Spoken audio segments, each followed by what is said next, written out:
So there are two ways to do this interview, and I'll let you choose. So option A, we're only going to talk about things that are being revealed in the synopsis, which is a father and his teen daughter attend a pop concert only to realize they've entered the center of a dark and sinister event. Or option B, we talk about also the things that are being revealed by the trailer. What would you prefer? Whoa, whoa. I guess we talk about the trailer. Okay, amazing. What's with all the police everywhere?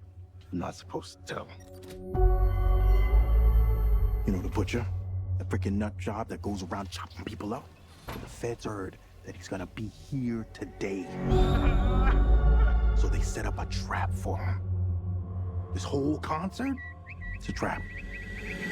The first question obviously has to be, do you like the trailers, or are they already revealing too much? No, you know, that's an art form in and of itself. You know, for me, the storytelling begins with the trailers. And so that relationship with the creative person at the studio that's making the trailer is the most important, other than the filmmakers making the movie. So me and that person get very, very close. And we talk about intention, and he or she is the first one to see the movie. I'll bring them in, and they'll watch it with my family. They'll watch it really early. I can talk about what it is I'm trying to do and what I'm trying to achieve and what I hope when the film's done it'll feel like, so that he's cutting or she is cutting a trailer that represents the ultimate movie I'm making. So it's a dialogue that goes on. So the trailer for Trap and the two trailers for Trap are really part of a long, long conversation.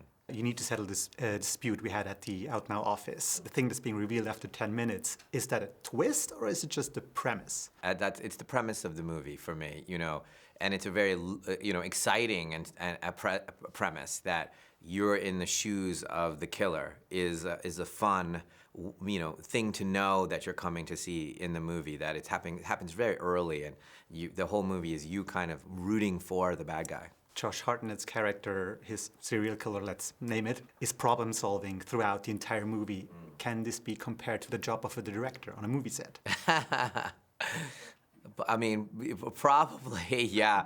But I don't have the compartmentalizing powers that Cooper has, so I'm usually an emotional wreck when we're making a movie. I mean, there's so much joy, but it's constant chaos that you're controlling, and that's part. You have to embrace that the messiness of it. What was the biggest problem you had to solve? What was as much a problem as it was the concept of the movie, that we have to make a full, real concert while we're making the movie. So the actors are doing their scenes in the concert, but there's a real concert going on, and all the extras are reacting to a real concert, and so that's a very complicated equation. The concert takes place in the stadium. You used parts of it, the Rogers Center in Toronto, but you're calling it the Tanaka Arena. Why Tanaka?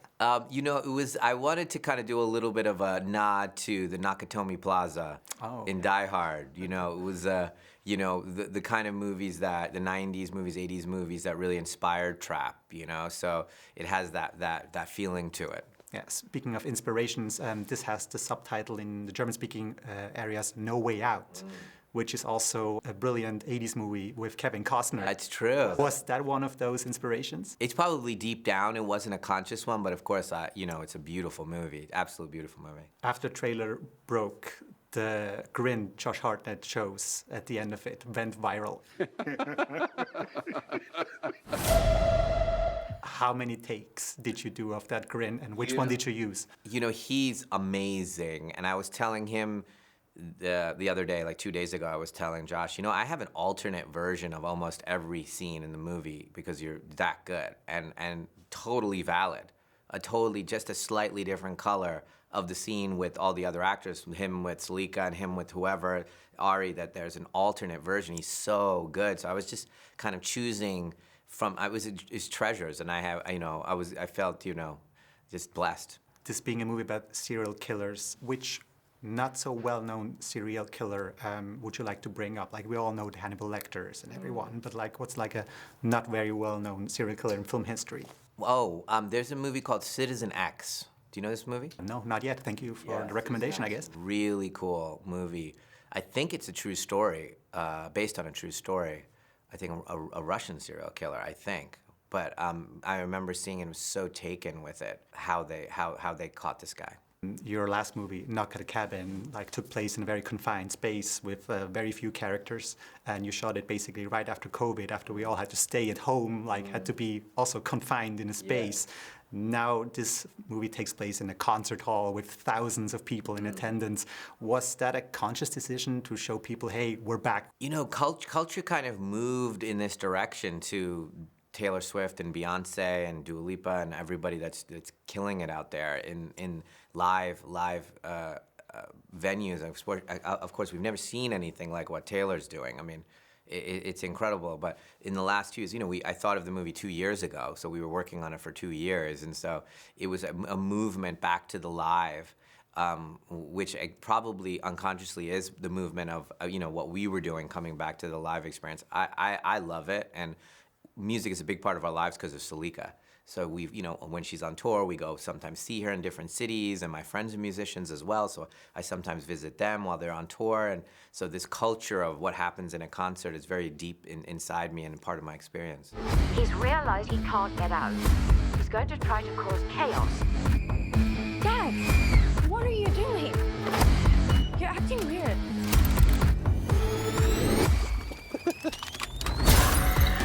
This dude is next level insane.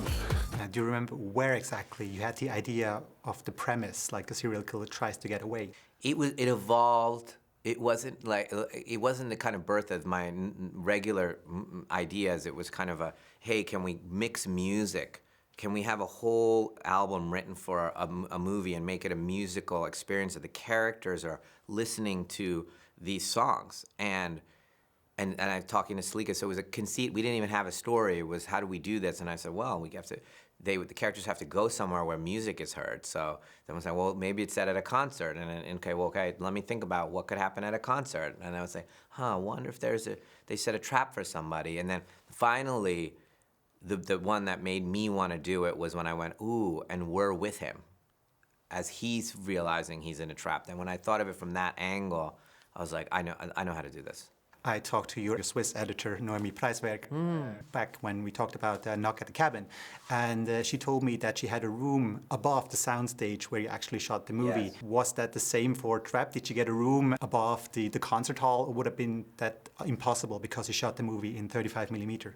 No, she was right near us. So when we shot at the arena, she had a room there at the arena. We had the whole building. So we just took in one area, and that became her, where she was editing, and we'd watch dailies. And then when we left the arena, I would go shoot somewhere in the city, and then come meet her at our editorial facilities. We also had the pleasure of talking about Knock at the Cabin 2 years ago. I was asking you about the Blu-ray of The Village. I know.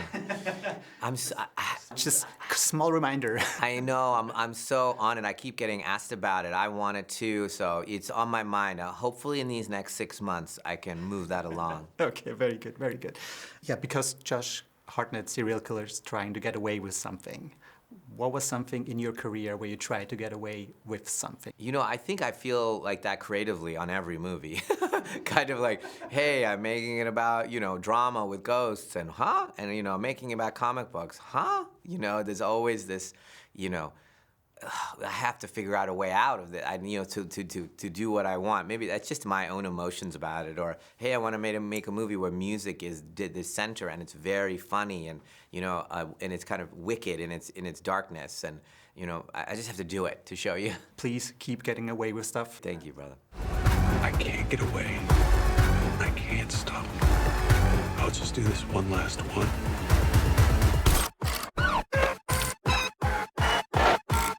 Enjoy the rest of the concert.